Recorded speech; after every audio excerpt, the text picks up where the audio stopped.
একটা জাতি আজ ধ্বংসের মুখে। শিশুর কান্না, মায়ের আর্তনাদ আর বিধ্বস্ত ঘরবাড়ির নিচে চাপা পড়ে আছে মানবতা। তবুও আমরা কি চুপ থাকব? তাই তো সৈয়দপুরের রাস্তায় প্রতিধ্বনি, আমরা সবাই ফিলিস্তিনি। গরম চলেছে।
চাই তার মানে বুঝে যায় পশ্চিমা বিশ্ব, ইউরোপ, আমেরিকা এবং জাতিসংঘ তারা মুসলমানদের মানবাধিকার বুঝে না।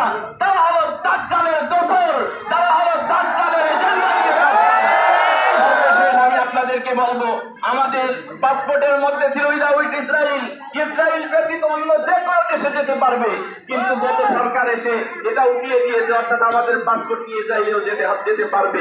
আমরা বলবো পুনরায় ওই ধারাটা আনা হোক যে ইসরায়েল বয়কট, এই দেশের সাথে ইসরায়েলের কোনো সম্পর্ক থাকবে না।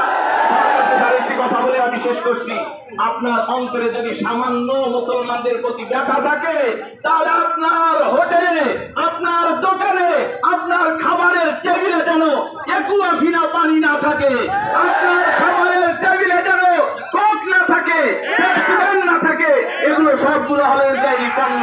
আমার ভাইয়েরা, আমি ব্যবসায়ী ভাইদেরকে বলবো, আপনি আপনার দোকানে ফিলিস্তিনি মুসলমানদের রক্ত বেচবেন না।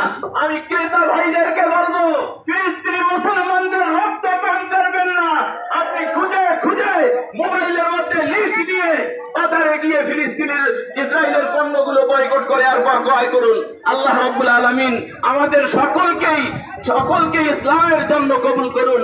ফিলিস্তিন এবং গাজার মুসলমানদেরকে আল্লাহ তাআলা বিজয়